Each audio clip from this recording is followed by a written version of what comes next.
Research आपकी research किसका result है कई तरह की फेलियर। रिसर्च में कभी ऐसा नहीं होता है कि आपने कुछ सोचा और वो तुरंत सक्सेसफुल हो गया। रिसर्च का मतलब क्या है, आपने कई तरह के फेलियर से सीखा और उसके बाद आपने देखा कि ये काम नहीं करेगा, जो काम नहीं करेगा उसके अलावा फिर आपने कोई क्वेश्चन किया, इट बिकम्स डिस्कवरी। जिसमें पहले लोग क्या करते थे, एनालाइज करने के लिए जहां पर भी ऑपरेशन करना है वर्क की सेकंड, वर्क की सेकंड, जहां पर एक माइनर ऑपरेशन करना वर्क की सेकंड, तो आई सिस्टम तब मेरा पूरे समय के वहां पे सेंसेशन क्या हो जाती है, फिर उन्होंने और दूसरे एजेंट्स से यूज किया, जैसे लोकल एनालिटिक्स का जब डेवलपमेंट हुआ, जर्नल एनालिसिस की अगर सबसे पहले हम स्टार्ट करेंगे हिस्ट्री ऑफ जर्नल एनालिसिस।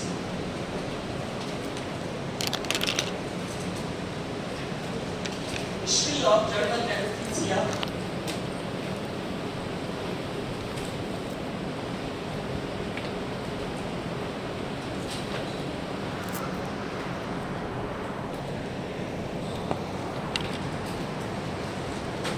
सैकड़ों सालों तक हमारे पास में कोई ऐसी मेथड नहीं थी कि आदमी को बेहोश किया जा सके, लेजर ऑपरेशन के लिए एनालाइज किया जा सके।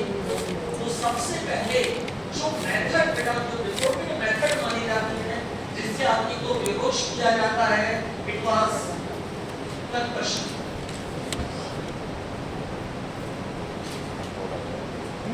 पहली मेथड जो रिपोर्टेड मेथड है जिससे आदमी को बेहोश किया जाता था, उसके बाद ऑपरेट किया जाता था, ये मेथड थी आपकी कंकशन। कंकशन का मतलब क्या होता है, ऑपरेशन के लिए ले जा रहे हैं वो, ऑपरेशन करने से पहले उनको आदमी को उल्टा करते थे और हथौड़ी से यहाँ चोट मार देते थे, हथौड़ी से यहाँ चोट मारते थे, उसके बाद आदमी बेहोश होता था, उसके बाद वो ऑपरेट करते थे।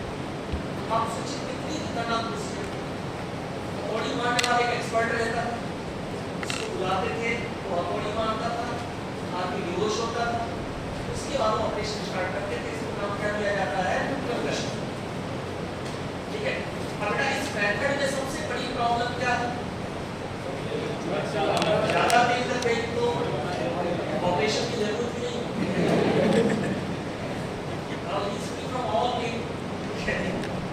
तो कंकशन मेथड में बहुत सारे केसेस ऐसे रिपोर्टेड हुए कि आदमी क्या हो जाता है, इसकी डेथ हो जाती है। ठीक है, तो concussion one of the most dangerous method of concussion को बोल सकते हैं। दूसरी मेथड जो लोगों को बेहोश करने के लिए यूज की गई, जो पर्सनली मुझे और ज्यादा खतरनाक लगती है, अस्फाइक्सिया। अस्फाइक्सिया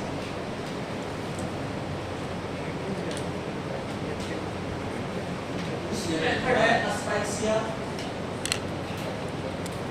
अस्फाइक्सिया में क्या करते थे, आदमी को लिटाया और पिलो जैसा पत्ती जैसा कोई ऑब्जेक्ट लिया और बार-बार उसकी सांस रोकी,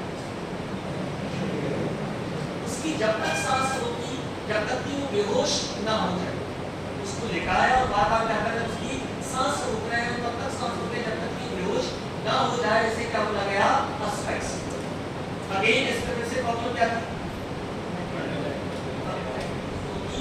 आप बार-बार सांस रोकने की कोशिश कर रहे हैं, बेहोश हो गया, हो सकता है उसमें सॉरी चांसेस है क्या हो जाए, डेथ हो जाए।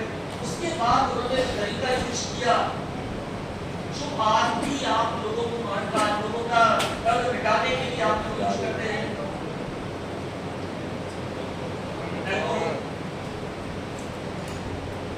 आदमी को मिला के टोटल कर दिया, बिल्कुल बेहोश हो गया, वो बिना मिलाया, उसके बाद ऑपरेशन किया।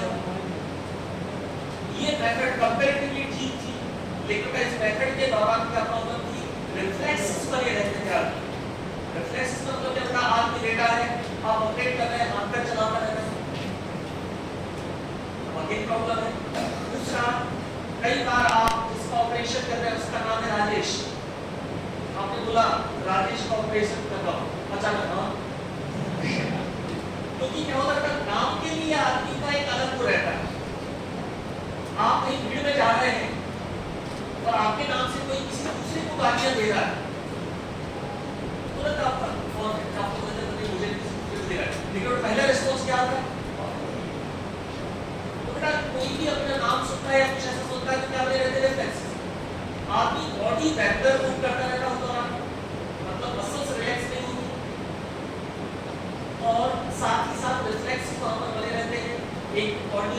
रहता है। कॉर्नियल रिफ्लेक्स को बेटा आप इतनी गहरी नींद सो रहे हैं, अगर मैं लाइट जला रहा हूं तो आप ऐसे करोगे, दिस इज कॉर्नियल रिफ्लेक्स। तो आप कितना यूज करना था जब वो करते थे इस तरह से, this is corneal reflex. Laryngeal reflexes आप जो बोल रहे हैं कई बार बोलते हैं तो लैरिंजियल रिफ्लेक्सेस, कॉर्नियल रिफ्लेक्सेस ये वहां पर लगे रहते हैं। तो बेटा सिमिलर और भी एजेंट द्वारा हमने कुछ चीजें जैसे क्या ओपियम, गांजा, कैनाबिस से रिलेटेड बहुत सारे मटेरियल, इन सबका उन्होंने यूज किया। कई समय एक्सपेरिमेंट की तरह चल रहा था कि इनमें से कोई भी ऐसा एजेंट मिल जाए जो पेशेंट को क्या कर सके, एनेस्थेटाइज कर सके। लेकिन इनमें से किसी को भी हम प्योर एनेस्थेटिक नहीं बोल सकते। ये केवल क्या है, एक जुगाड़ आप बोल सकते, जो उस समय अवेलेबल थी उन्होंने वो यूज किया। सबसे पहली बार यहाँ पर जो एक सीरियस अप्रोच मानी जाती है, इसकी शुरुआत की साइंटिस्ट का नाम था, नाम अच्छे से याद रखना, हॉरेस बेल। साइंटिस्ट का नाम था हॉरेस बेल। खासकर बेटा आपके government competitive exam, drug inspector का एग्जाम है, काउंसिल का एग्जाम है, वो लोग स्पेशली ये दो नाम मैं आपको बताऊंगा, याद रखना। पहला नाम है आपका हॉरेस बेल। हॉरेस बेल की जन्म के पास का था और ये एक अमेरिकन डेंटिस्ट थे। अमेरिकन डेंटिस्ट अपना हॉरेस बेल अपनी वाइफ के साथ मिलके और अपने स्टूडेंट के साथ मिलके, स्टूडेंट था विलियम वॉर्टन,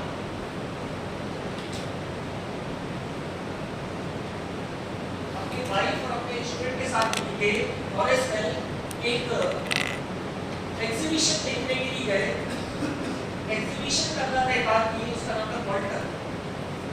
वॉल्टर नाम का आदमी एग्जीबिशन करता था, उसने अलग-अलग तरह के एक्सपेरिमेंट, अलग-अलग तरह के कंफर्म करके दिखा रहा था। आप ऐसा इमेजिन कर सकते हैं जैसे एक सर्कस या कुछ ऐसा होता है, तो वहाँ पे अलग-अलग कंफर्म करके दिखा रहा था, अलग-अलग तरीके के एक्सपेरिमेंट वो वहाँ पर बता रहा था। तो ये उस व्यक्ति ने उसको देखने के लिए गए, तो वहाँ पर एक देखा कि एक आदमी था जो काफी ऊंचाई से गिर रहा था, फिर आ रहा था, फिर यहाँ से वहाँ दौड़ रहा था, उसको डर का एहसास नहीं हुआ, फिर नॉर्मली हम फील कर रहे हैं। अब बेटा साइंटिस्ट कौन होता है, वो चीज देख लेता है जो दूसरा नहीं देख पाता। साइंटिस्ट होने के लिए हमें इंटेलिजेंट होने की जरूरत है। साइंटिस्ट होने के लिए हमें केवल वो देखने की जरूरत है, वो ऑब्जर्व करने की जरूरत है, किसी ने ऑब्जर्व नहीं किया। प्रोग्राम खत्म होने के बाद वॉल्टर के पास गया हॉरेस बेल, और हॉरेस बेल ने पूछा कि उस आदमी को आपने क्या दिया था जो दौड़ रहा था, गिर रहा था, लेकिन उसको डर का एहसास नहीं हो रहा था, और नहीं किया अपने अजीब से आनंद में पड़ा। वॉल्टर ने शुरुआत में तो नहीं बताया, लेकिन बाद में उसने बताया हॉरेस बेल को कि मैंने उसको नाइट्रस ऑक्साइड दिया। नाइट्रस ऑक्साइड, बेटा नाइट्रस ऑक्साइड को क्या बोलते हैं?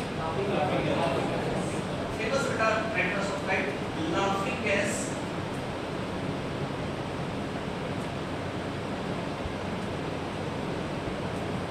नाइट्रस ऑक्साइड को क्या बोलते हैं? Laughing gas.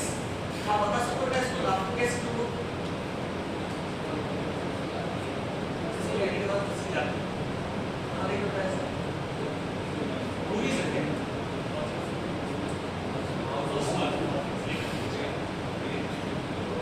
हमारी पूरी सकता कई चीजें ऐसी दिखा देते हैं जो आधी सच रहती है, कि जैसे आप लोग क्लोरोफॉर्म का वजह देखो, क्लोरोफॉर्म से तुरंत आदमी बेहोश हो जाता है।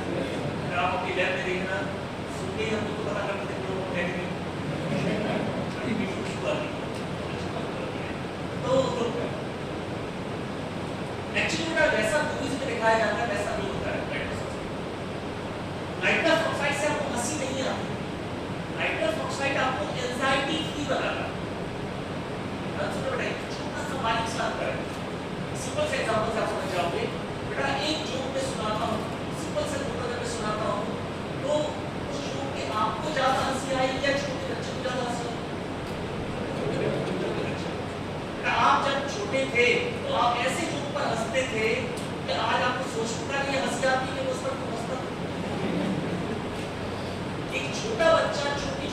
चीज पे हंसता है।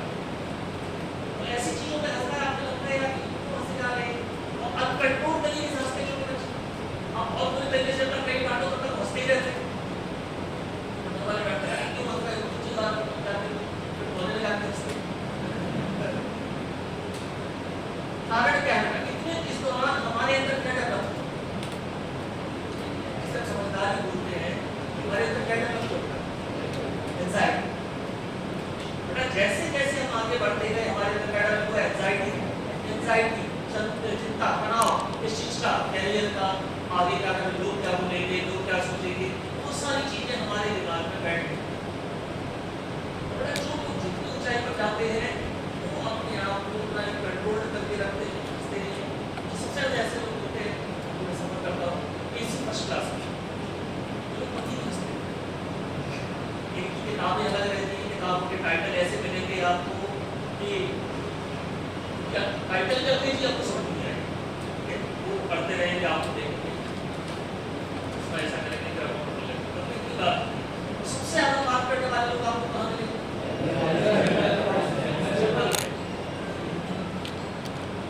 मतलब किताबों का भी अंतर आप देख लो, यहाँ पे इतनी बड़ी भयंकर जंगल में रहता है, 21 दिन में बस में कैसे करें, तो किताबों का लेवल वही रहता है, पति पत्नी के जोक्स। जंगल में अगर आप जो स्लीपर में रहेंगे वो आपको ज्यादा बात करते हुए दिखेंगे।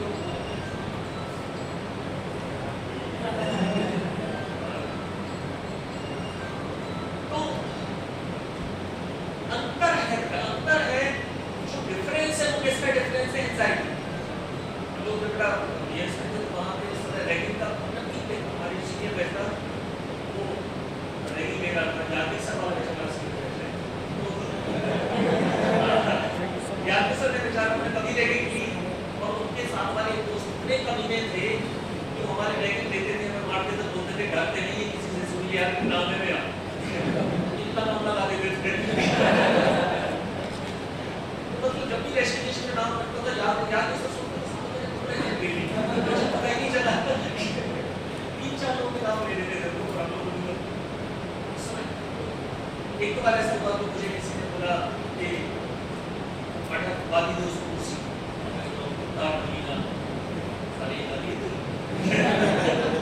क्या उन्होंने कहा, मुझे बोला सीनियर सारे खड़े थे, एक जोक सुनो।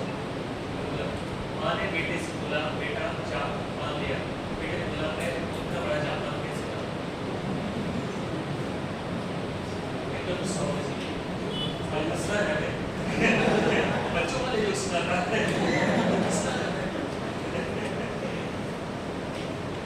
उन्हें बुरा लगा कि मैं उनका मजाक उड़ा रहा हूँ। एक छोटा बच्चा हंसने के लिए तैयार है क्योंकि बेटा वो कैसा है? एंजाइटी। कैसा है वो? एंजाइटी। बेटा नाइट्रस ऑक्साइड आपको क्या बनाता है? एंजाइटी। बेटा दो इफेक्ट आते हैं नाइट्रस ऑक्साइड के, एक तो एंजाइटी की बनाता है, it makes you from anxiety. Euphoria type effect आता है, अच्छा फील करते हैं फ्रॉम एंजाइटी।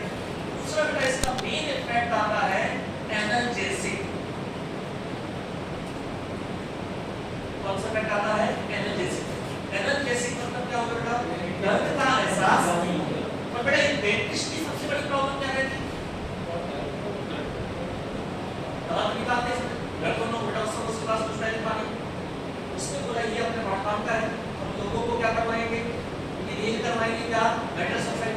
पहला फायदा क्या होगा बेटा? आपको एंजाइटी भी नहीं, लेकिन बेटा किसी का दांत निकलने वाला हो तो पहले से ही टेंशन आ जाता है। आजकल तो बहुत सुविधा है, बेटा उसमें सोच के आज बेटा अगर कोई आपको इंजेक्शन लगाने के लिए आए, कितने भी बहादुर बनो, लेकिन पहले पूरा माहौल बनाएगा, पहले फूल तोड़ेगा, उसकी आवाज आएगी, उसके बाद आपको निकालेगा और बबल्स निकालेगा। गाँव में आपको ऐसे डॉक्टर मिलेंगे अजीब सब बनाएंगे।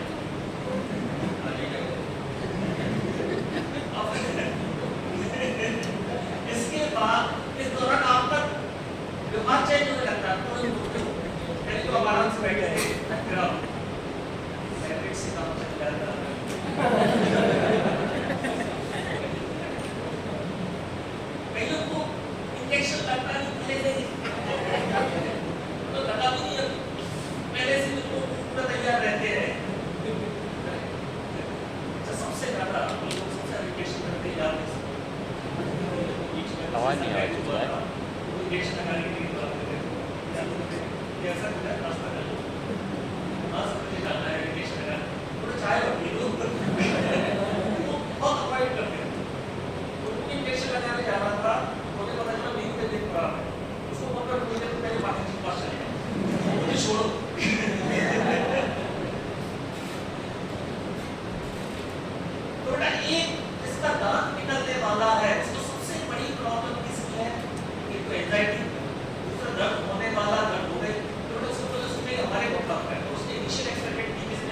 नॉलेज रहते हैं, पर जब इनिशियल एक्सपेरिमेंट सक्सेसफुल हुए तो उसे लगता है, उसे लगा कि मुझे लोगों को इसको बताना चाहिए।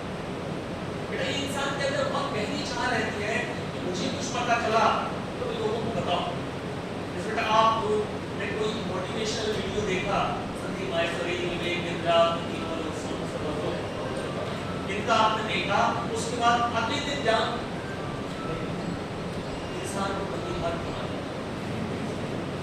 इतना भी नेगेटिव समय आया उस नेगेटिव तुरंत हो सकता है स्टेटस पे डाल, मतलब तुरंत इतना गहरी चाहत रहती है ज्ञान अपने दिखाने की, तो उससे भी लगा तो नहीं तो जबरदस्त चीज। और पहला मैं रहूंगा जिसको लोगों को बताऊंगा, तो उसने एक अमेरिका में बेटा उसने एक सेमिनार जैसा रखा लोगों को बताने की, सेमिनार आप बोल सकते हैं, एक एग्जीबिशन या एक्सपेरिमेंटेशन जैसा उसने रखा। उस एक्सपेरिमेंटेशन उसने क्या किया कि एक लोगों को प्रॉपर हो गया एडवर्टाइजमेंट निकलवाया, एडवर्टाइजमेंट कहाँ पर निकलवाया, एडवर्टाइजमेंट निकलवाया उसने उसमें अखबार में कि मैं कुछ ऐसा करने वाला हूँ जो इससे पहले कभी भी नहीं। और बेटा जो एक्चुअल वहाँ की इन्विटेशन था मैं आपको शेयर करूँगा, जो उस समय दिया गया, ये 1842 से 1842 के आसपास की बात है, तो आज जो उसने देखा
आलोचना से। बेटा जब भी आप कुछ नया करते हैं, लोगों की पहली प्रतिक्रिया क्या होती है? जब भी कुछ आप नया करते हैं, पहली प्रतिक्रिया क्या होती है? ये पॉसिबल नहीं है, वो आपको मजाक उड़ाएंगे। उसके बावजूद अगर आप खड़े रहे तो क्या करेंगे बेटा? वो आपका विरोध करेंगे। और जब भी आप उनको डट के खड़े रहते हैं, फाइनली दे विल एक्सेप्ट। लेकिन बेटा यहाँ पहले ही स्टेप है, उसकी इतनी दवाइयाँ लिखी गई केस का, तो वो कैंसिल कर देना चाहिए। कॉलेज वेल का लाइसेंस कैंसिल कर देना चाहिए। डॉक्टर बदल लायक नहीं है, या पर्सनल फायदे के लिए स्टूडेंट्स का यूज करता है, पर्सनल फायदे के लिए करता है, और उसके ऊपर इतना गहरा असर पड़ता, आलोचना असर करती है। ऐसा बिल्कुल नहीं बेटा, कोई अगर बोले मुझे ऊपर फर्क नहीं पड़ता, तो आलोचना बिल्कुल असर करती है और बहुत गहरा। कहीं भी कोई जाए तो उसे लगता है लोग मेरा मजाक उड़ा रहे हैं। धीरे धीरे वो अपने बाकी लोगों से अलग हो गया, पत्नी से अलग हो गया, परिवार से अलग हो गया, प्रैक्टिस उसने खुद ही बंद कर दी, अजीबोगरीब काम करने लगा, कहीं प्लम्बिंग का काम करने लगा, कहीं कुछ काम करने लगा। इस दौरान उसने एक्सपेरिमेंट करना नहीं छोड़ा। अब इस एक्सपेरिमेंटेशन का हॉरेस बेल क्या करने लगा? नाइट्रस ऑक्साइड को खुद ही इनहेल करना। दूसरा, क्लोरोफॉर्म को भी इनहेल करना, क्योंकि उसकी ये क्लियर पता था कि क्लोरोफॉर्म भी कौन सा इफेक्ट शो करेगा? एनेस्थीसिया। क्लोरोफॉर्म को भी इनहेल करने लगा। ईथर के ऊपर भी कुछ एक्सपेरिमेंटेशन उसने पहले से कर रखा था, इस तरह के एक्सपेरिमेंटेशन करने लगा। लेकिन बेटा इन दोनों का नशे की लत पड़ गई उसको। इसमें से क्लोरोफॉर्म का नशा भयंकर होता है, शराब का नशा होता है, क्लोरोफॉर्म का नशा ऐसा रहता है, जब आप इनहेल करते हैं तो वो उसको आदत लग जाती है और आपको उसी नशे में रहने लगता है। तो क्लोरोफॉर्म का नशा करने लगा। अब इस दौरान उसका जो स्टूडेंट था विलियम मॉर्टन, ये अलग से रेगुलर एक्सपेरिमेंट कर रहा था कि उसके अंडर में काम किया। तो पता था 1845 में इसने अपनी थ्योरी निकाली ईथर एनेस्थीसिया, और इसने बोला कि डाइथाइल ईथर बहुत अच्छा एनेस्थेटिक इफेक्ट शो करेगा। विलियम मॉर्टन ने अपनी थ्योरी निकाली ईथर एनेस्थीसिया, और इसने बोला कि डाइथाइल ईथर जो आपका है ये बहुत अच्छा एनेस्थेटिक इफेक्ट शो करेगा। ईथर एनेस्थीसिया कौन सा इफेक्ट था? Diethyl ether is having very good anaesthetic effect. ये 1845 को टेस्ट रिसर्च पेपर है विलियम मॉर्टन का।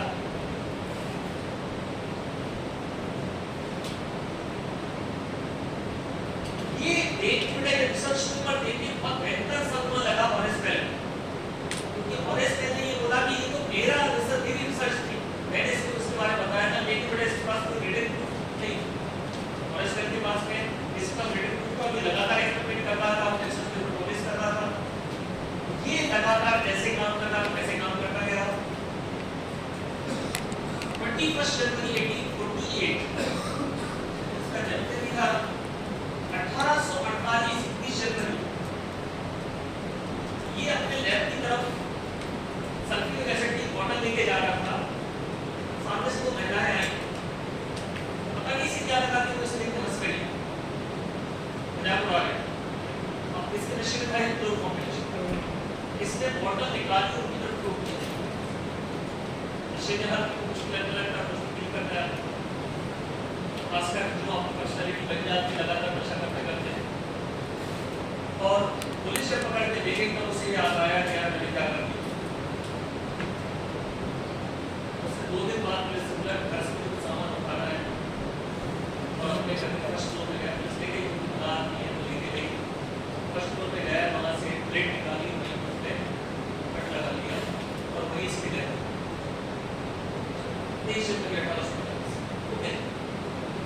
इतना बड़ा साइंटिस्ट, इतना जबरदस्त आदमी, सारी चीजें बढ़िया, लेकिन बेटा किसको सहन नहीं कर पाया? फेलियर।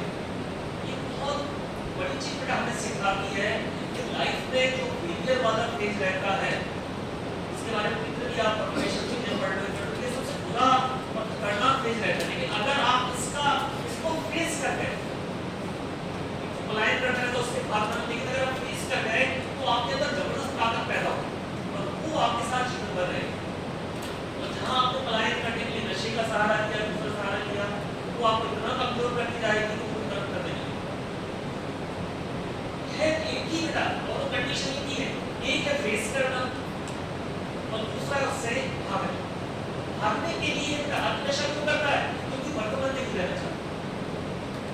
करने का मेन कारण ही यही है कि मनोमन से भागना चाहता है किसी ऐसी जगह जहां उसको मन को सुकून मिले।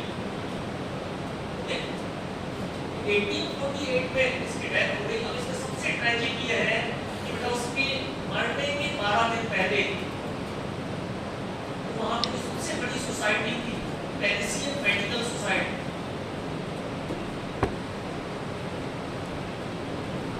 पेरिसियन मेडिकल सोसाइटी उन्होंने बोला, उन्होंने इसको अवार्ड दिया था कि ये पहला पर्सन है जिसने बिना ऑपरेशन के, बिना दर्द के ऑपरेशन करना सिखाया। He the first person who invented the operation without pain. उन्होंने इसको अवार्ड दिया और इसने को ये पहला आदमी है जिसने बिना दर्द के ऑपरेशन करना लोगों को सिखाया।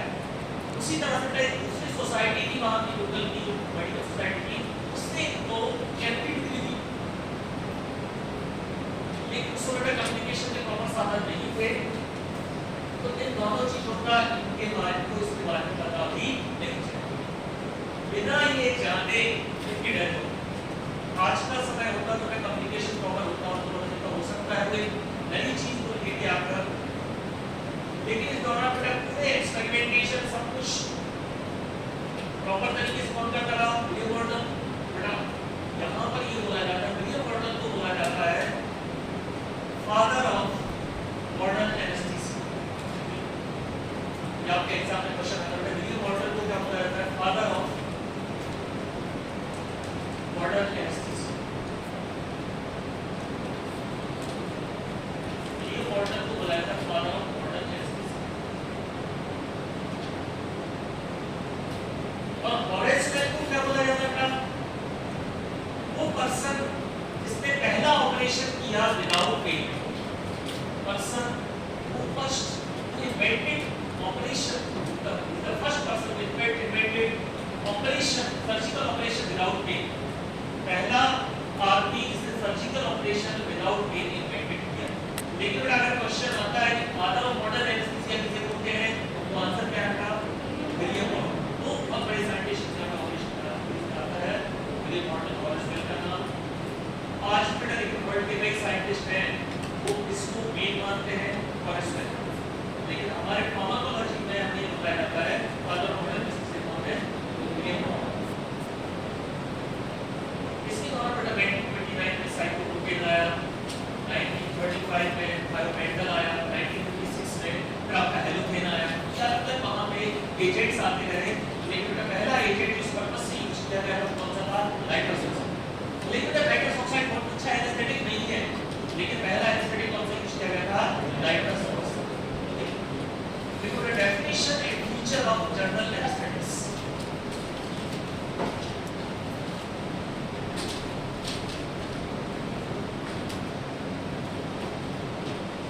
Definition and features of general anesthetics.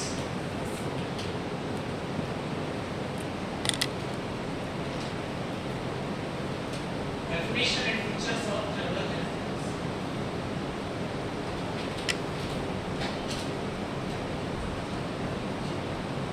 Definition and features of, सबसे पहले definition of general anesthetics लिखो। These are the agents. The agents. These are the agents which produce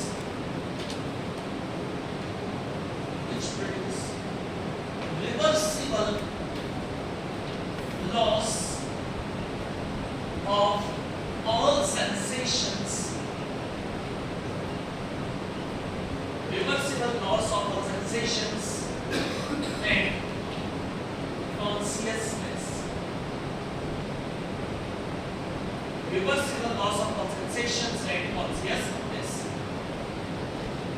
Reversible, कुछ particular time period, एक particular time period के लिए वो पूरे body के sensations चले जाएंगे, आदमी कैसा हो जाएगा? बेहोश हो जाएगा। लेकिन बेटा आपके पास calculation होनी चाहिए। बेटा जो भी anesthetic expert रहता है वो क्या करता है? कैलकुलेट करके रखता है कितने समय तक आपकी बेहोश रहेगा, कितने समय बाद वापस आपकी कैसे आ जाएगा? होश में हो। Reversible loss of all sensations and consciousness.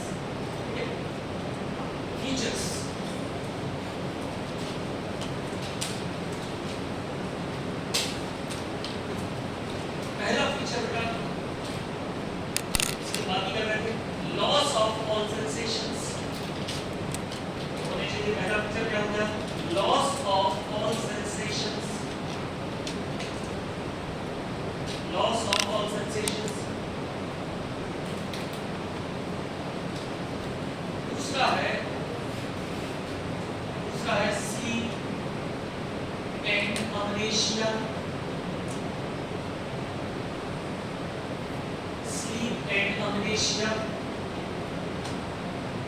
Sleep का मतलब क्या होता है बेटा? आपकी गहरी नींद हो गया। अब कितना इंपॉर्टेंट क्या रहता है बेटा कि हमारी बॉडी की भी मेमोरी रहती है। आप भले ही इतनी गहरी नींद में सो रहे हैं लेकिन बेटा अगर आपकी बॉडी को ऑपरेट किया जाएगा तो बॉडी की अपनी मेमोरी रहती है, तो ऑपरेशन के बाद आपको परेशान करती रहेगी। तो बेटा वो ऐसे एजेंट चाहते हैं कि ऑपरेशन के दौरान बॉडी के साथ जो भी कुछ हो रहा हो उसको बिल्कुल भी याद ना रहे, उसे बोला जाता है बेटा अमनेशिया। अमनेशिया मतलब क्या? सब कुछ भूल जाना। उस पर्टिकुलर टाइम के लिए क्या बोलेगा? Loss of memory. उस पर्टिकुलर टाइम के लिए वो सब कुछ क्या हो जाएगा? अमनेशिया। स्लीप मतलब बेटा आपकी गहरी नींद हो गया, उस दौरान बॉडी के साथ जो भी कुछ हो रहा होगा तो उसको बिल्कुल भी याद नहीं रहेगा।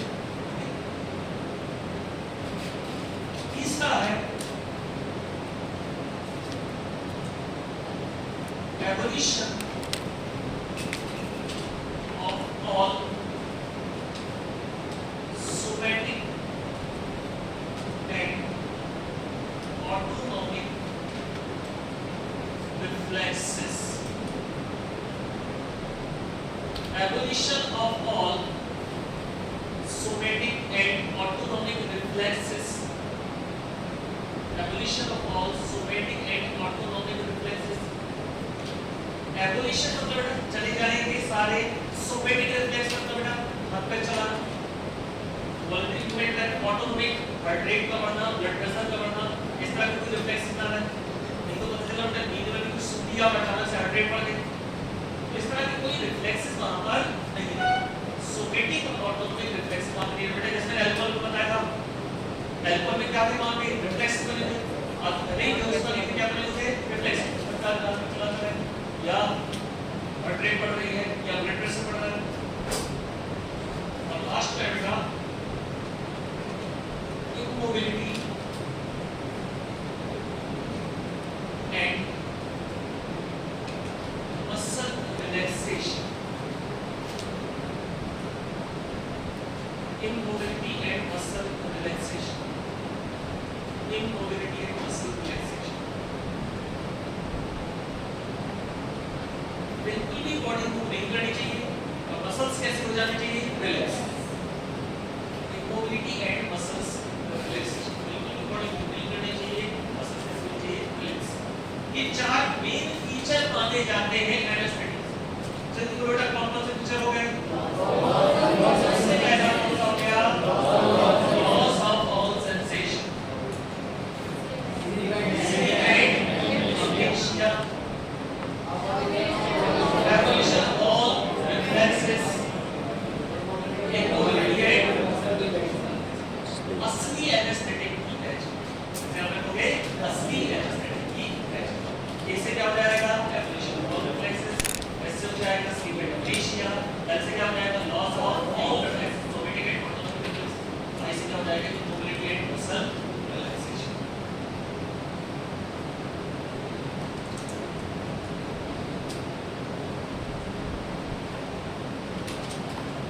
ओके, अब कौन सा ऐसा एनास्थेटिक है जो चारों ये फीचर शो करता है?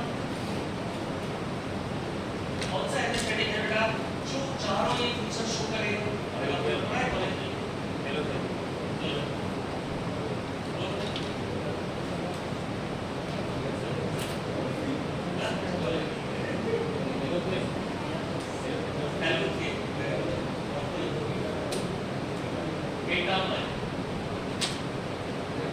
बेटा कोई भी ऐसा एनास्थेटिक नहीं, कोई भी ऐसा एनास्थेटिक नहीं है जो ये आइडियल फीचर शो करे। मतलब क्या करना पड़ेगा बेटा? आपको कॉम्बिनेशंस यूज करने पड़ेंगे। कॉम्बिनेशन इसके लिए ये हो गया, इसके लिए ये हो गया, ताकि आपको ये आइडियल फीचर मिल सके। बेटा अच्छे से याद रखना कोई भी आपका एनास्थेटिक ऐसा नहीं है आइडियल जो चार फीचर शो करे। बेटा no single anaesthetics, no single anaesthetics, no single anesthetics show all these features. No single anesthetic show all these features, and therefore and therefore combination of anesthetics and therefore combination of anesthetics are used. Combination of anesthetics are used. Combination of anesthetics are used to produce balance anesthesia. Combination of anesthetics are used to produce balance anesthesia. Combination of anesthetics are used to produce balance anesthesia. बेटा generally जो आपके anaesthetic का combination use किया जाता है वो इस तरह से यूज किया जाता है। एक कैरियर गैस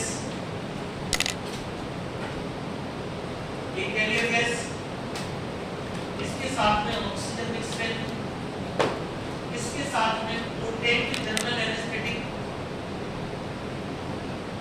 इसका कंसंट्रेशन लगे प्लस मसल रिलैक्स।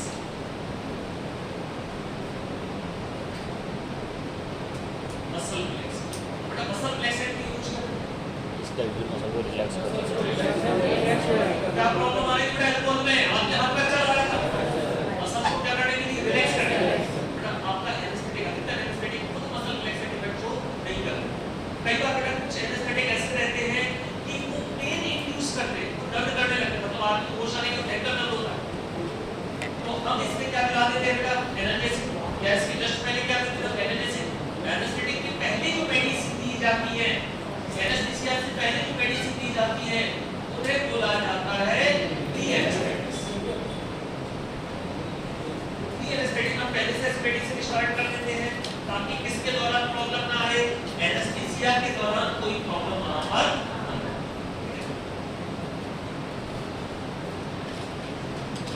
तो जनरली बेटा ये कॉम्बिनेशन सबसे कॉमन कॉम्बिनेशन है carrier gas, oxygen, potent general anaesthetic और muscle relaxant.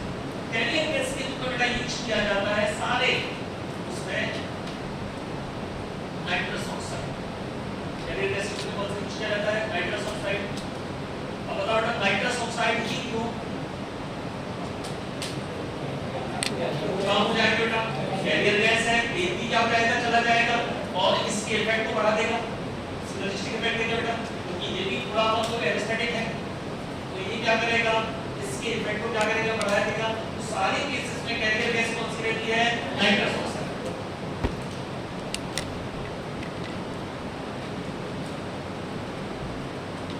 Okay,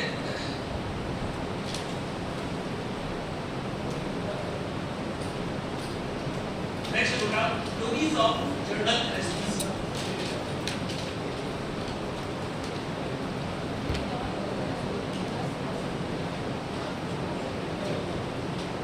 Theories of general anesthesia. आपके जीपेट के एग्जाम में से क्वेश्चन पूछा जाता है थ्योरी के नाम से, मतलब लिमिट थ्योरी से बहुत सारे क्वेश्चन आए हैं और एक्सप्लेन करने वाले हैं। सेमेस्टर एग्जाम में सीधा क्वेश्चन पूछा जाता है, जिसे याद रखना, explain various theories of general anaesthesia. सीधा क्वेश्चन पूछा जाता है, चाहो तो लिखो तो सेमेस्टर में पूछा जाता है, explain various theories of anaesthesia. Semester exam में क्वेश्चन आता है, explain various theories of anaesthesia. Theories का मतलब बेटा एक बड़ी इंटरेस्टिंग चीज क्या है? जैसे हम लोग बात कर रहे थे लास्ट में, हम लोग बात कर रहे थे माशाल्लाह कर रहे थे कि यहाँ पे अधिकतर का कैसे बेटा कैसे काम करते हो पता नहीं, लेकिन काम कर रहे हैं। मजेदार बात बेटा कई दशकों तक ये पता नहीं था कि एनेस्थेटिक कैसे काम करते हैं। काम कर रहे थे लेकिन पता नहीं था कैसे काम कर रहे हैं। पहली थ्योरी बहुत लंबे समय तक सही मानी गई, लेकिन सही नहीं थी, लंबे समय तक सही मानी गई और उस थ्योरी से आज भी क्वेश्चन पूछे जाते हैं। थ्योरी है आपकी लिपिड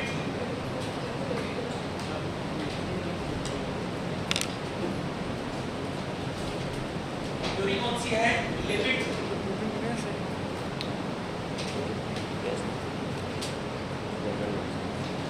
लिपिड थ्योरी का दो साइंटिस्ट ने बनाया था, तो इसको एक और नाम से जाना जाता है ओवरटोन एंड वेयर। एक दोनों नाम अच्छे से याद रखना, इस नाम से बहुत बार क्वेश्चन आया, overtone and where theory.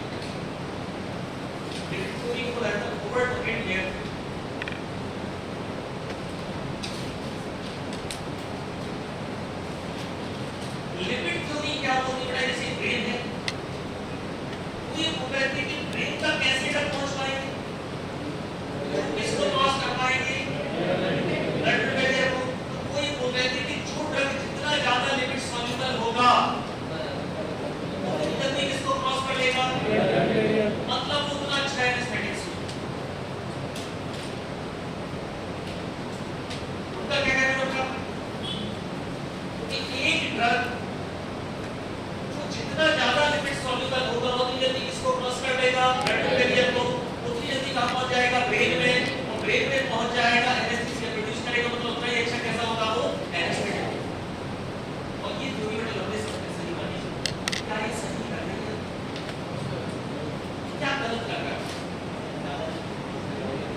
Possible है, बहुत सिंपल से कॉन्सेप्ट है। तो हम ये चूज करें, उनका कॉन्सेप्ट क्या है? लिपिड सॉल्युबल होगा तो वो एनेस्थेटिक होगा, ऐसा है। जो ड्रग जितना लिपिड सॉल्युबल होगा उतना अच्छा एनेस्थेटिक होगा, ऐसा है। मतलब इस हिसाब से तो जो भी ड्रग लिपिड सॉल्युबल होगा वो कैसा होगा? एनेस्थेटिक होगा। जैसे बेटा यहाँ पे आप लोग की तैयारी कर रहे हैं एग्जाम, 9 पर एग्जाम आपने क्वालिफाई किया, पहली या 9 पर एग्जाम, उसको आपने पास किया, आप 9 पर पहुंच गए, वहां पे आपने मेहनत की, वहां पे जाके आप साइंटिस्ट बने, ये प्रोसेस है। लेकिन बेटा मैं आपसे बोलूं कि 9 पर क्वालिफाई करते ही आप साइंटिस्ट बन जाओगे, हाँ मैं बोल रहा हूँ, 9 पर क्वालिफाई करना तो क्या है बेटा, एक बैरियर, वहां जाके आप कैसा परफॉर्म कर रहे हो। बेटा हो सकता है ब्रेन के अंदर जाके कई ड्रग क्या शो करें, एक्साइटेशन, कई ड्रग क्या शो करें, इन्हिबिशन। बेटा एनेस्थेटिक्स तो कौन होते हैं? केवल जो इन्हिबिटरी इफेक्ट है। बेटा लेकिन क्या होती है, जो ड्रग ब्रेन तक पहुंचेंगे वो क्या है? एनेस्थेटिक। ये सही नहीं है बेटा। According to this theory, according to this theory, anesthetics have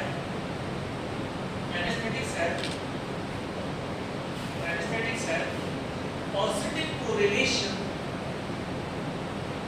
Anesthetics have positive correlation. Anesthetics have positive correlation with lipid solubility. Positive correlation with lipid solubility. Anesthetics have positive correlation with lipid solubility. Anesthetics जो है बेटा ये lipid solubility के साथ में कैसा correlation show करते हैं? Positive मतलब बेटा जो जितना ज्यादा lipid soluble उतना ज्यादा अच्छा क्या है? Anesthetic। ये थ्योरी अब सही नहीं मानी जाती तो क्या दिखना है आपको? This theory is irrelevant. This theory is irrelevant.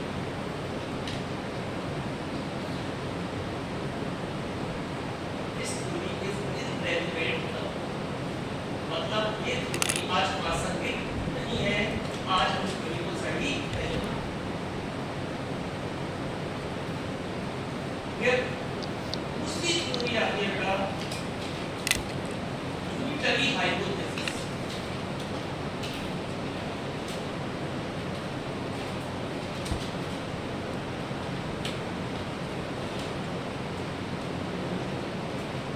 इस थ्योरी में बेटा थोड़ा सा सुधार किया गया।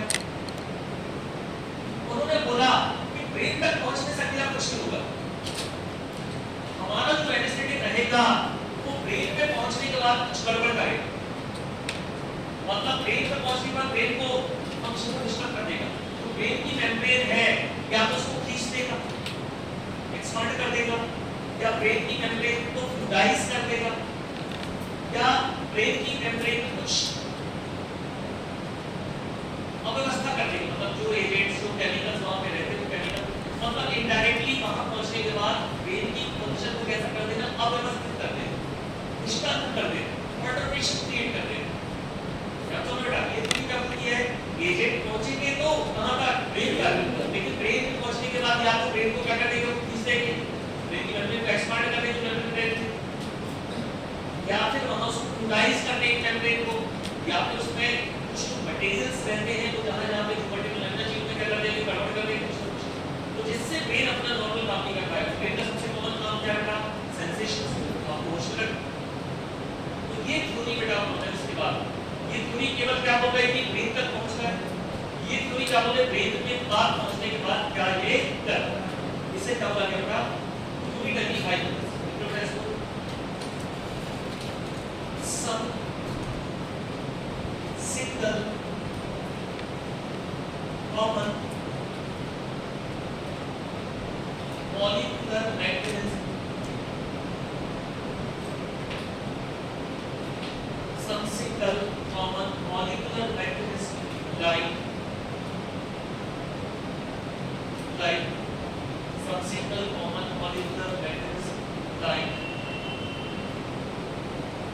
like membrane expansion, membrane expansion or membrane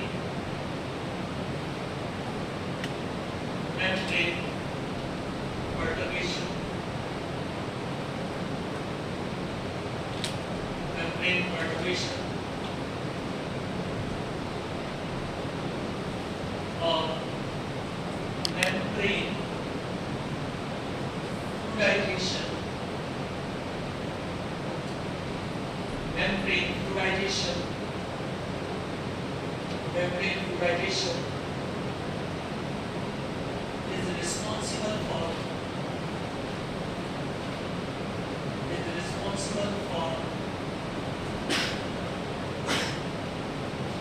activity of anesthetics, activity of anesthetics। अगर बोल रहे हैं कि बेसिक कोई एक मैकेनिज्म, कौन सी मैकेनिज्म, या तो मेम्ब्रेन क्या हो गई है एक्सपांड, या क्या हो गई हो फ्लूइडाइज, हर्डल मिक्सचर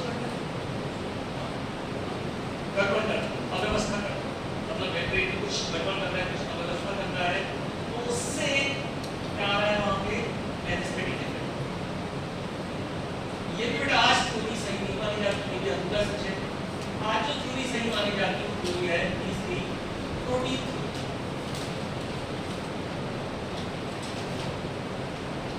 तीसरी थ्योरी है प्रोटीन थ्योरी।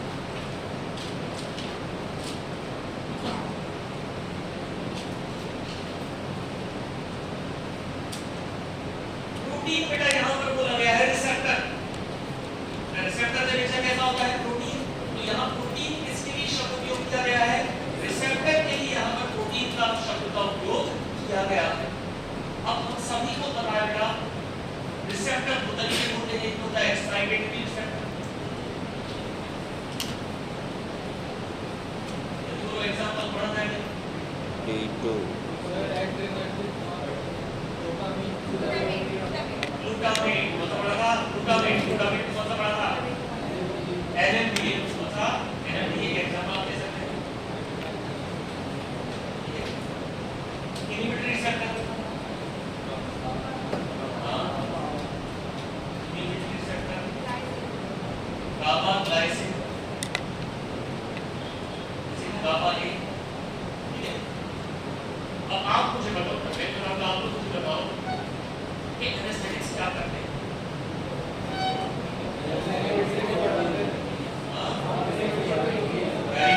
एक्साइटेटरी के इफेक्ट को क्या करेंगे बेटा, वो कम करेंगे, और इनहिबिटरी इफेक्ट को क्या करेंगे, बढ़ाएंगे।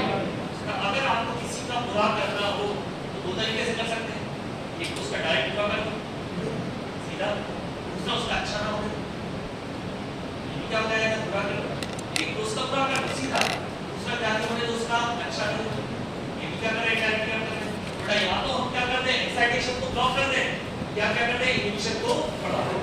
फिर इस थ्योरी को नाम दिया गया प्रोटीन थ्योरी, बेटा किसके नाम में है रिसेप्टर, ठीक है बेटा। According to this theory,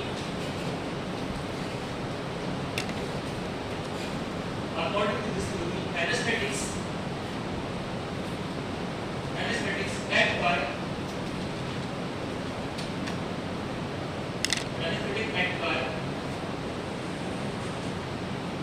inhibiting the effect of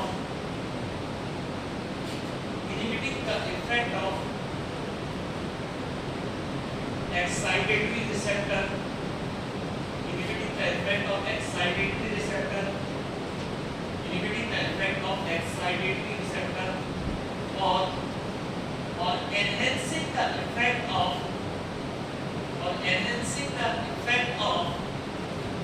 enhancing the effect of inhibitory receptor,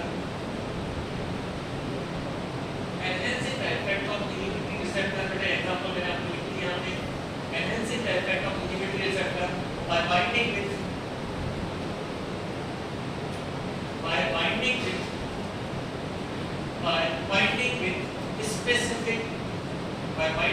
specific protein site, by binding with specific protein site, by binding with specific protein site। बेटा यहाँ पे साइड कौन सी है, गाबा है, यहाँ पे किसी साइड है, एनएमडी है। अब यहाँ पे आपका बेटा दोनों ये जाके अब थोड़ी थोड़ी क्या होती है, इसके इफेक्ट को क्या करना है बेटा, वो बढ़ा है, इसके इफेक्ट को क्या करना है, अब तो ऐसे बना दो, आपने कैसे याद रहे आपको, इसके इफेक्ट को बढ़ाना है, इसके इफेक्ट को।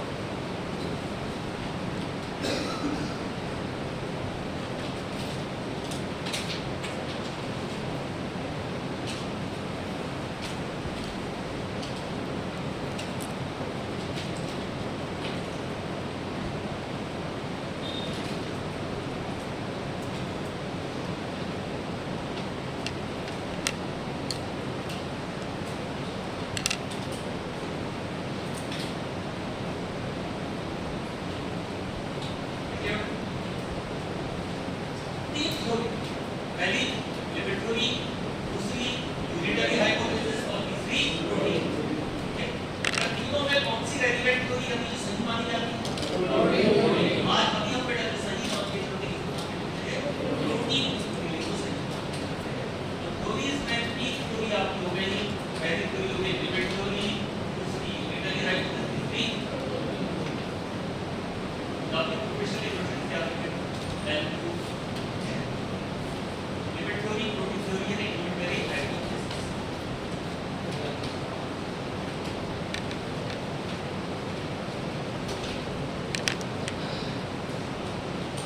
अगला एक और क्वेश्चन बेटा आपके सेमेस्टर एग्जाम में पूछा जाता है, लिपिड किस तरह से क्वेश्चन पूछता है, पूछा जाता है, मैं आपको बता दूं सेमेस्टर में तो सीधा क्वेश्चन आता है पूरा एक्सप्लेन, सेमेस्टर एग्जाम में क्वेश्चन पूछा जाता है explain different stages of explain different stages of anesthesia, explain different stages of anesthesia, explain different stages of anesthesia।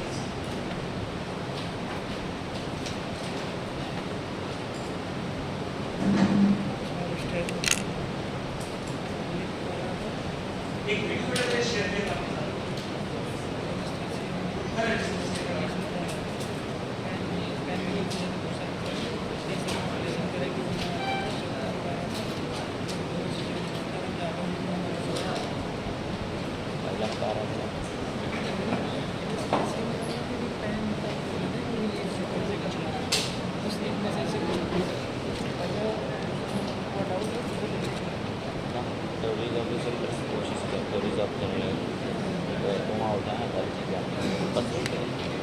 डेढ़ पेज की, डेढ़ page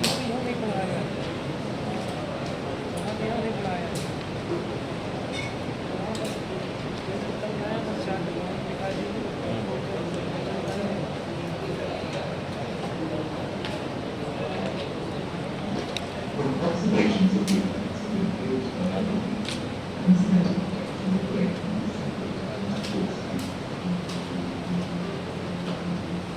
stage of anesthesia or disorientation. At the beginning of anesthetic intervention, loss of consciousness. Pain is progressively evolved. Patients remain conscious of moving at real-life state. Amnesia occurs at the end of the stage. Reflexes and respirations remain normal. Stages of loss of consciousness, the onset of automatic breathing, the second, shouting, struggling, vomiting, dread of breathing, and typical withdrawals, muscle circumference, blood pressure may increase, heart rate increase. No operative procedure is carried out during this stage. Stage of surgical anesthesia begins with the onset of automatic breathing that extends to the cessation of spontaneous breathing. This is a critical stage of surgical operations. It is further divided into 4 points. In phase 1, you'll notice the breaking of the orbital which connects to the convoluted muscles. Moving to phase 2, there is a loss of volume of the original reflexes. Phase 3 is marked by the complete start of the loss of heart reflexes.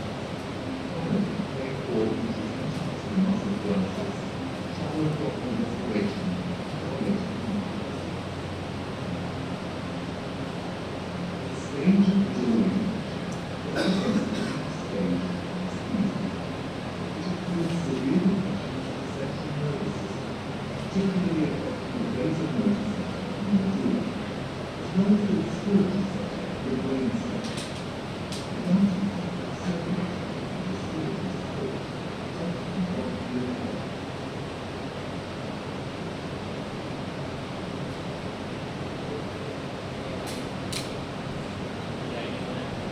चार stage है और ये केवल चार stage ही केवल commonly देखी जाती है ईथर में। जुड़े नाम का एक साइंटिस्ट था, उसने पहली बार ये चारों स्टेज ऑब्जर्व और उसने बताया कि जब आप एनेस्थेटिक देते हैं, इंहेल करवाते हैं, तो एक पर्टिकुलर पेशेंट में चार तरह की स्टेज देखने को मिलती है। बेटा सबसे पहले ये किसने बताया था? ड्यूरेल ने 1920 में। इसलिए इन स्टेजेस को बोला जाता है ड्यूरेल्स क्लासिफिकेशन। चलो देखो बेटा, स्टेजेस ऑफ जनरल एनेस्थीसिया या anaesthesia.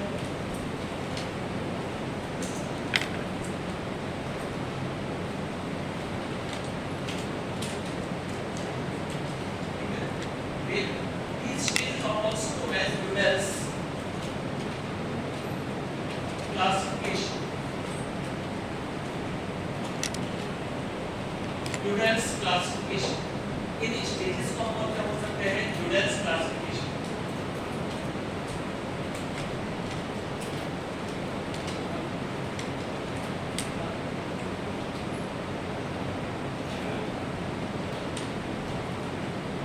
ड्यूरेल्स classification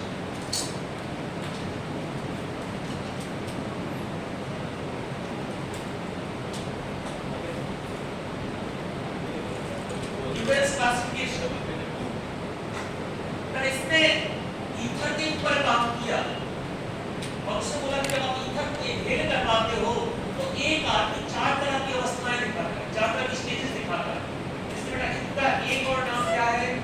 stages of ether anaesthesia. ये तीनों नाम याद रखना, तीनों नाम से क्वेश्चन आएगा। नॉर्मल बोला जाता है स्टेज ऑफ जनरल एनेस्थीसिया या एनेस्थीसिया। दूसरा नाम क्या बोला जाता है? ड्यूरेल्स क्लासिफिकेशन। और केवल ये बिल्कुल क्लियरली कौन दिखाता है? डायथाइलिज्म। बेटा Guedel's was highly inspired with the work of Morton.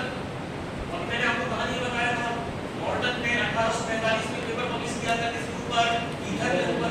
But उस वर्क से बहुत ज्यादा प्रभावित था ड्यूरेल, तो उसने प्रॉपर एक्सपेरिमेंटेशन करके देखा कि चार तरह की स्टेजेस वहां पर आ सकती हैं और चारों स्टेज को उसने नाम दिया ड्यूरेल्स क्लासिफिकेशन। पहली स्टेज, स्टेज 1।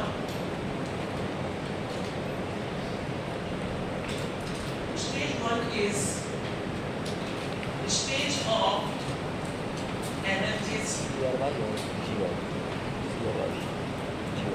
पहली स्टेज बेटा stage of analgesia.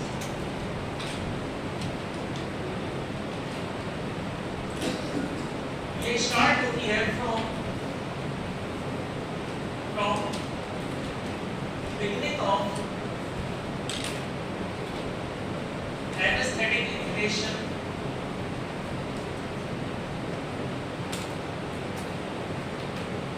beginning of anesthetic inhalation up to loss of consciousness. From beginning of anesthetic inhalation up to loss of consciousness. ये स्टेज कहाँ पर शुरू हो रही बेटा? एनेस्थेटिक आपने देना स्टार्ट किया, लेकर हमने स्टार्ट किया और कहाँ पर खत्म हो रही है? आदमी बेहोश हो गया। बेटा जहाँ पर ये शुरू हो रही है और जहाँ पर ये खत्म हो रही है, इस दौरान क्या क्या होता है वो हमें यहाँ पर पढ़ना है। और दूसरी स्टेज कहाँ शुरू होगी?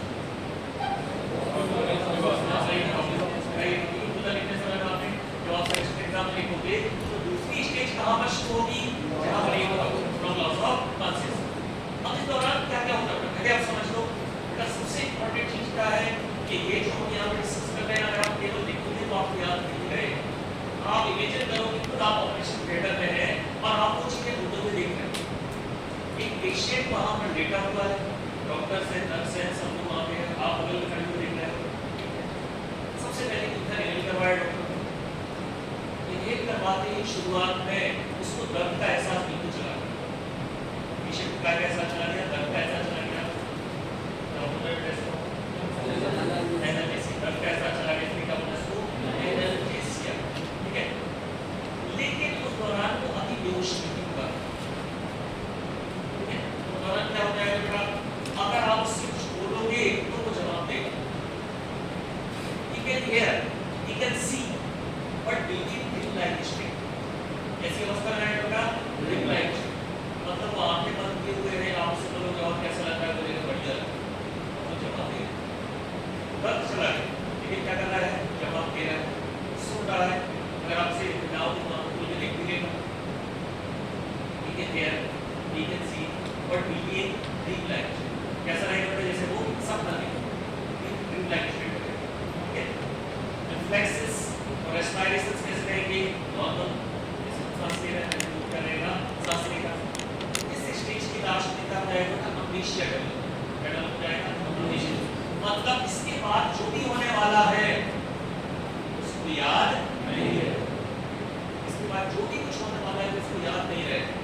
इस स्टेज में क्या होगा, सबसे पहला पॉइंट क्या हो गया, आपने एनेस्थेटिक इनहेल करवाया, अभी स्टेज स्टार्ट हो गई, इससे क्या होगा, देखने को during this stage patient remain conscious, ready to better, he can hear, he can see, patient remain conscious, he can hear, he can see, but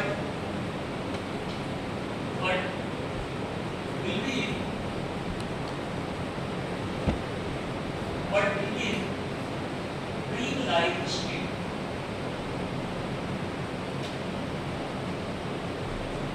But will be dream-like state.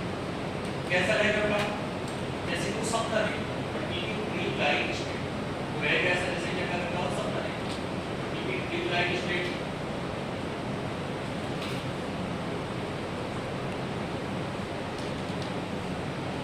Amnesia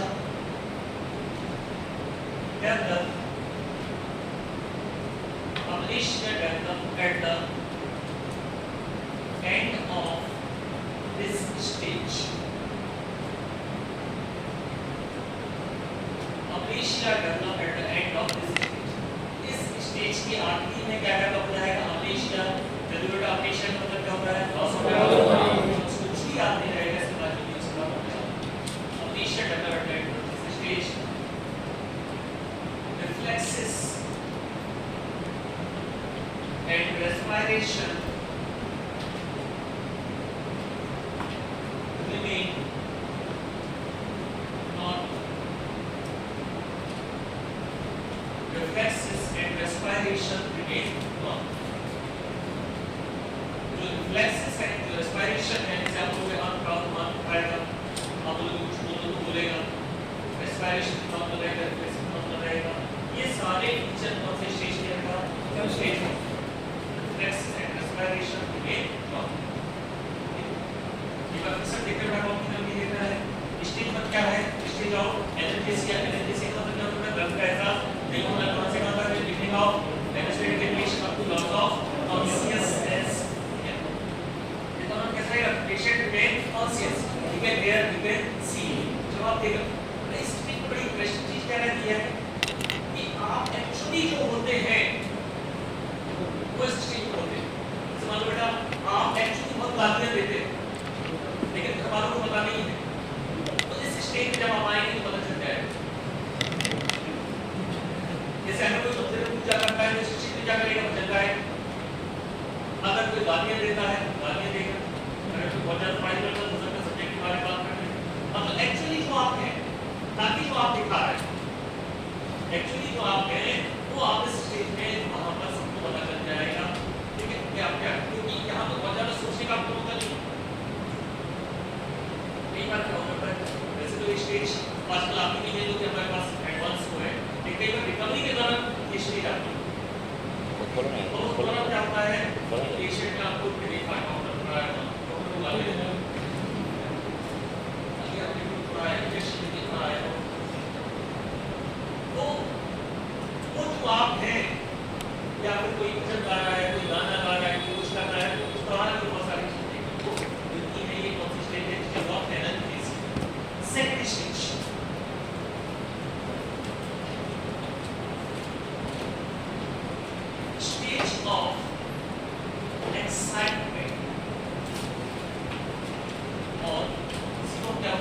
belly feel.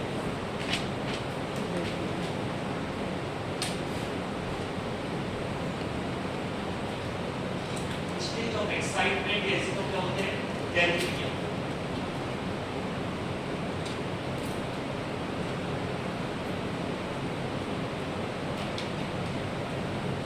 कहाँ पर शुरू हो गया ये? Loss of consciousness.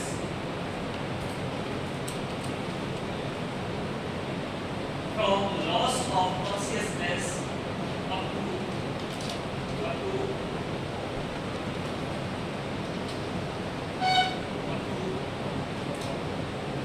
regular respiration. From loss of consciousness up to regular respiration. ये बड़ा ये यहाँ स्टार्ट हो रहा है, यहाँ पर ये खत्म हो रहा है. अब इस दौरान क्या होता है? ये स्टेज के नाम से आपको समझ में आ रहा है? एक्साइटमेंट. बेटा कई बार ये स्टेज जब देखते हैं तो कितनी आदमी कैसा हो जाता है? एक्साइटेड. पेशेंट क्या शो करता है? एक्साइटमेंट.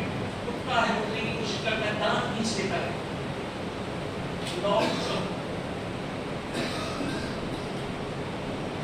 दांत खींच लेता है. jerky breathing.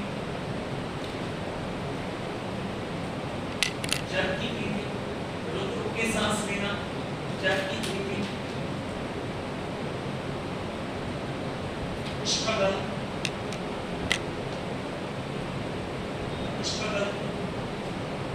shout.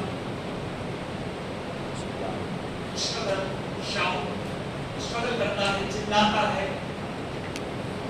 Heart rate बढ़ जाती है. ब्लड प्रेशर बढ़ जाता है. मसल्स को इंक्रीज हो जाती है.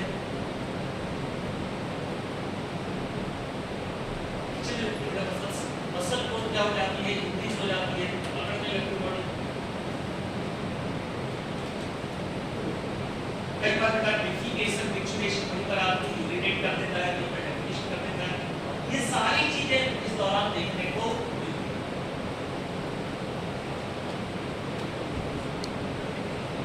मसल को इंक्रीज हो जाती है. हार्ट रेट बढ़ जाती है. ब्लड प्रेशर बढ़ जाता है. इससे पहले डिस्ट्रीब्यूशन हुआ.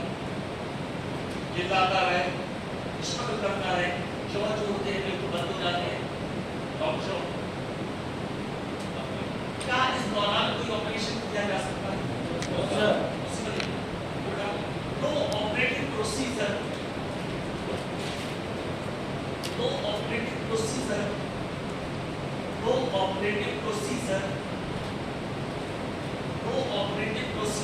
is carried out.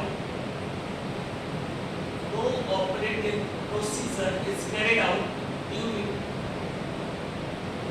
No operative procedure is carried out during this stage. No operative procedure is carried out during this stage. इस स्टेज के दौरान कोई भी ऑपरेटिव प्रोसीजर आप नहीं कर सकते हैं. चांसेस नहीं है. दौरान जब आदमी स्ट्रगल कर रहा है, शॉट कर रहा है, चिल्ला रहा है, हाथ पैर चला रहा है, इस दौरान कोई ऑपरेशन नहीं किया. फर्स्ट स्टेज में क्या हुआ था? एनालिसिस. उस दौरान कोई ऑपरेशन आप नहीं कर सकते. इस स्टेज में कोई ऑपरेशन नहीं कर सकते. तो मेन स्टेज जहां पर ऑपरेशन होगा वो है स्टेज 3. और इसमें से क्या होते हैं? Surgical analysis. स्टेज 3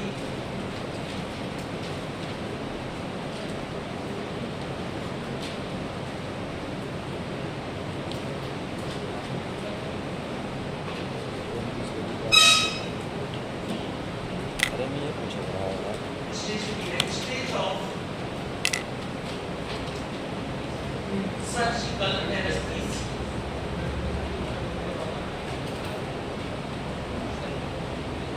स्टेज 3 हो जाएगा stage of surgical analysis. Acre stage first जो एकर गाँव में कीड़ा पॉलीग्राफी में कर सकते हैं. कहां पर स्टार्ट होगी?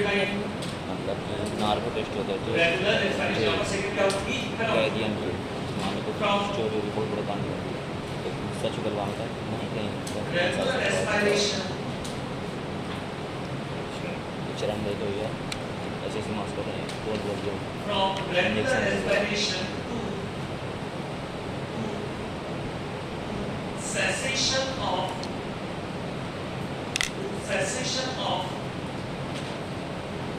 spontaneous breathing.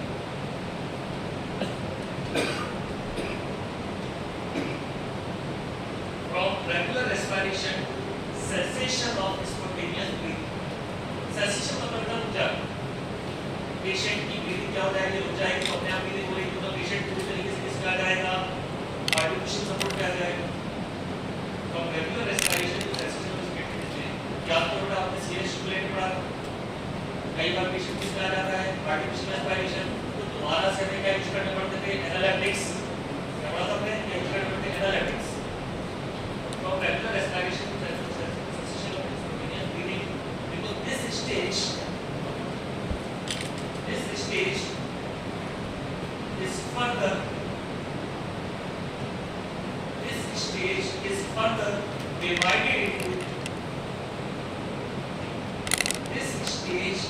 further divided into four planes.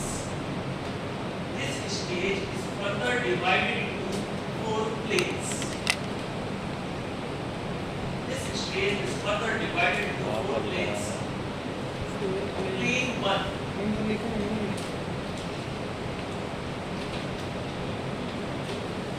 इस स्टेज को आप चार प्लेन में डिवाइड करते हैं. Plane 1.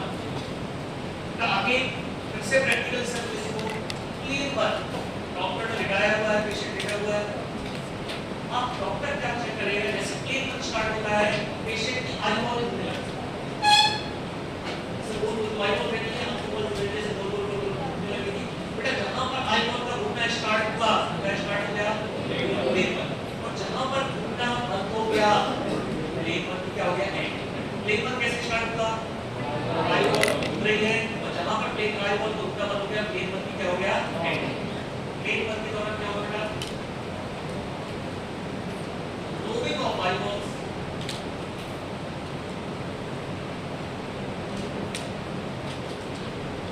of eyeballs, at plane ends, when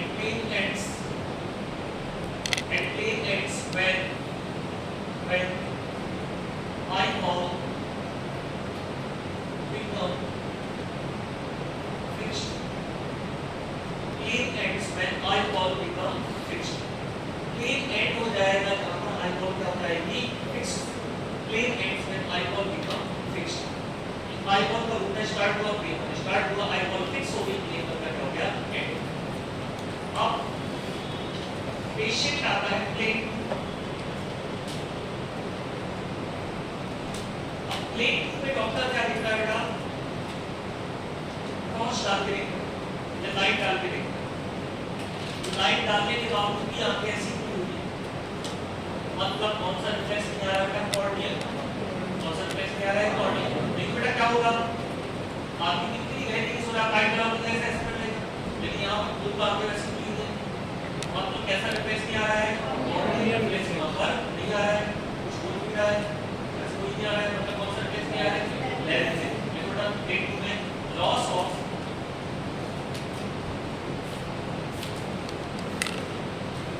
corneal and laryngeal reflexes.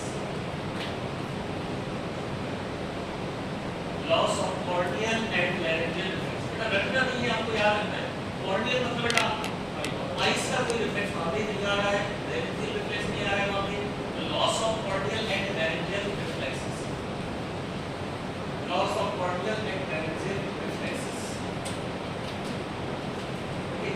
अब डॉक्टर 1 मंथ और 2 के बीच में ही ऑपरेशन कर रहा है.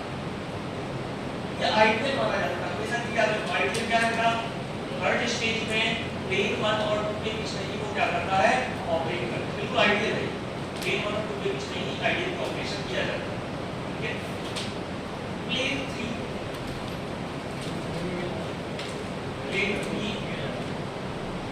And plane 4.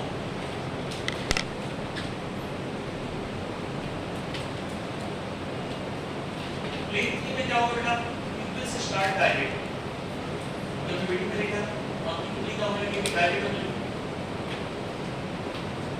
you will start direct और जो रिफ्लेक्स क्लैरिटी नहीं होगी उसका लगेगा आपको पहले लगेगा। और प्लेन 4 में क्या होगा, ये जो एरिया है, ये वाला एरिया है, ये वाला एरिया है, इससे बुलाया जाता है इंटरकोस्टल एरिया। ये जो एरिया पेपर वाला एरिया है इंटरकोस्टल एरिया, इसकी मसल्स क्या होता है पैरालाइज। फिर जब ये मसल्स पैरालाइज होता है तो आदमी अपने आप सांस ले रहा है, ये सांस लेना बंद हो जाता है। Intercostal muscle paralysis, intercostal muscle paralysis, slow abdominal respiration, intercostal muscle paralysis, slow abdominal respiration, intercostal muscle paralysis, slow abdominal respiration। तो abdominal respiration क्या होता है, जाता slow होता जाता और फिर बंद हो जाता है, तो बोलना sensation। आइडियल बेटा हमेशा क्या है, वो आपकी तरफ से क्वेश्चन पूछा जा सकता है कि आइडियल कौन सी स्टेज मानी जाती है, थर्ड स्टेज का फेज 1 और 2 के बीच। आइडियल कौन माना जाता है, फेज 1 के थर्ड स्टेज के फेज 1 और 2 के बीच में हम ऑपरेशन करेंगे। फर्स्ट स्टेज हमारे काम की नहीं है, सेकंड स्टेज में जाना चाहिए। थर्ड स्टेज के बारे में क्या बोलूंगा, वहां पर ऑपरेशन किया जा रहा है और वहां पर भी काफी से इसके बीच में 1 और 2 लास्ट स्टेज है।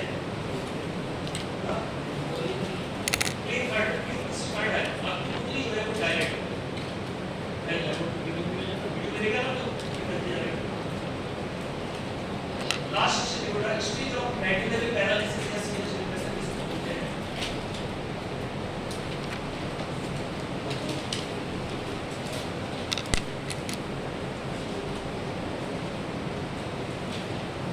स्टेज को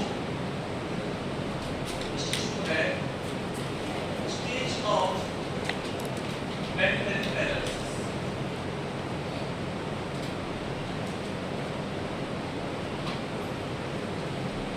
हम लोगों ने बेसिक्स में क्या पढ़ा था, मेडुला ओब्लांगा सबसे इंपॉर्टेंट पार्ट है, रेस्पिरेशन को कंट्रोल करता है, ये वेसोमोटर सिस्टम को कंट्रोल करता है, कार्डियोवेस्कुलर सिस्टम को कंट्रोल करता है। तो ये धीरे-धीरे इनहिबिट होता जाता है, उससे क्या हो जाएगा बेटा, रेस्पिरेशन पूरा बंद होता जाएगा, पेशेंट सांस लेना बंद कर देगा, बॉडी मूवमेंट बिल्कुल चले जाते हैं हमेशा के लिए। मींस कहां पर खत्म हो बेटा वो sensation of spontaneous breathing,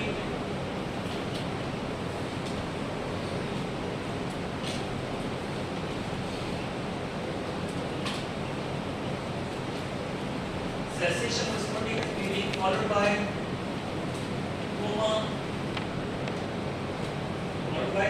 followed by क्या होगा,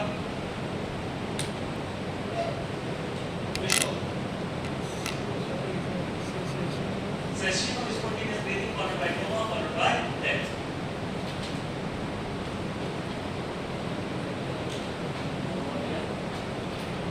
cessation of spontaneous breathing followed by coma, followed by death।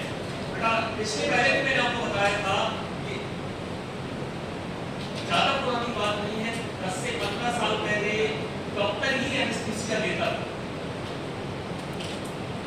उस दौरान बहुत सारे केस ऐसे मिले कि उन्होंने ज्यादा कंसंट्रेशन दे दिया एनेस्थीसिया का और पेशेंट कहां पहुंच गया, फोर्थ स्टेज, और पेशेंट लंबे समय तक आ रहा कोमा, और कई बार पूर्ण डेथ हो जाती है। पेशेंट को और उसके घरवालों को लगता था कि ऑपरेशन के दौरान डेथ हुई है, लेकिन सच्चाई ये रहती थी कि बहुत सारे पेशेंट की ऑपरेशन से पहले ही डेथ हो जाती। बाद में उन्होंने बोला कि एनेस्थेटिक एक्सपर्ट अलग से होना चाहिए और एंटी एनेस्थीसिया किया जाता है, अलग से एनेस्थेटिक एक्सपर्ट रहते हैं। आपने देखा होगा ऑपरेशन के दौरान एक एनेस्थेटिक एक्सपर्ट शुरुआत से लेकर लास्ट तक रहता है, वही एनेस्थीसिया एनेस्थीसिया देता है, और वही पूरे उस दौरान उसे पता रहता है एनेस्थीसिया में क्या कॉम्प्लिकेशन आए, वो भी उसको पता रहता है, उसको ये भी पता रहता है कि दौरान में कोई कॉम्प्लिकेशन आएगी, हमें क्या देखना है, अचानक से ठंड लगेगी या अचानक से बॉडी टेम्परेचर बढ़ेगी, सभी चीजों से पता रहता है। नहीं इस पर आपने कभी अगर किसी ऑपरेशन के बारे में उसका बिल देखा हो, बिल देखा रहता है एनेस्थेटिक एक्सपर्ट के 10,000 और इससे वहाँ पे कैसे जुड़े रहते हैं, वो एनेस्थेटिक एक्सपर्ट वहाँ पे आया, उसने एनेस्थीसिया दिया, तो ऑपरेशन वहाँ पर रहा, उससे पैसे, तो इस तरह के केसेस काफी कम हो गए। हमारे गाँव का एक केस था कि बच्चे का इलेक्ट्रिक ऑपरेशन था, 4 महीने का बच्चा था, उसको हमने एनेस्थीसिया दिया और वो फोर्थ स्टेज तक पहुंच गया, और वो बच्चा 4 महीने से लेकर 12 साल तक बेड पे रहा, बेड पे ही पड़ा होता, ऐसे खाली बहुत ऐसे मालूम होती है, तो वो उसको रखे रहे वेंटिलेटर पे, बेड पे पड़ा होता, बाद में जाके कहीं तो सब जगह होता वेंटिलेटर उसका रखा, लेकिन इतना ये गलती पूरी किसकी थी बेटा, उसने आप ये नहीं बोल सकते कि ऑपरेशन किससे हुआ है, सिंपल गलत आपने कंसल्टेशन कर दिया है, पेशेंट कंसल्टेशन हो गया, तो पहली स्टेज हमने यहाँ पर आपको बोलूँगा सिम्टम्स आपको पहचानना है कौन सी stage, okay, dream life stage, stage 1 first stage, loss of cardial and peripheral reflexes, stage 3 third stage plane, मतलब जाएगा थर्ड स्टेज प्लेन कोमा है, फोर्थ स्टेज, ठीक है, एक्साइटमेंट, शॉक, सेकंड स्टेज होता है, सेकंड स्टेज कौन सी second stage, stage of excitement excitement and patient can hear you can see stage first first stage, stage कौन सी स्टेज में आप ऑपरेशन करेंगे, हम क्या चाहेंगे, फर्स्ट स्टेज आए जब आपकी, क्या हम चाहेंगे कि सेकंड स्टेज आए, तो हम पेशेंट को सीधा कौन सी स्टेज ले जाएंगे, फोर्थ स्टेज में ले जाएंगे, थर्ड स्टेज, हम पेशेंट को कौन सी स्टेज ले जाएंगे, थर्ड स्टेज में ले जाएंगे, और बेटा पेशेंट को थर्ड स्टेज में ले जाना ही कहलाता है इंडक्शन, अच्छे से वर्ड याद रखना, आज इसमें पढ़ेंगे, इंडक्शन मतलब पेशेंट का सीधा कौन सी स्टेज ले जाना, थर्ड स्टेज, एनेस्थीसिया इंड्यूस करना क्या कहलाता है, इंडक्शन, बेटा बहुत सारे बच्चे रट लेते हैं इंडक्शन क्या होता है पता नहीं रहता है, इंडक्शन का मतलब क्या होता है, पेशेंट को कौन सी स्टेज में पहुंचाना, थर्ड स्टेज में पहुंचाना कहलाता है इंडक्शन, पेशेंट थर्ड स्टेज में रहेगा, ना तो फर्स्ट स्टेज आएगी ना सेकंड स्टेज आएगी, पेशेंट डायरेक्ट कौन सी स्टेज में आ जाएगा, थर्ड स्टेज में आ जाएगा, उसे क्या बोलेंगे इंडक्शन,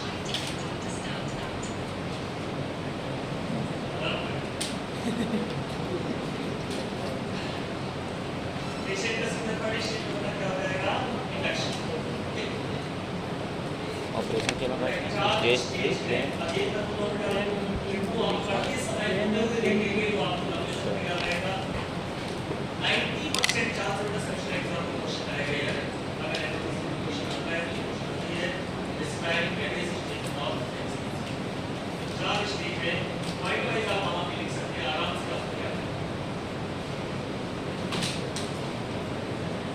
स्टेज के बारे में लिखने से पहले मैं आपको क्या लिखना है, एनेस्थीसिया क्या होते हैं, उसके बाद का स्टेज और उसमें आप सारे नाम लिखना है, स्टेज ऑफ एनेस्थीसिया, वुडेंस क्लासिफिकेशन,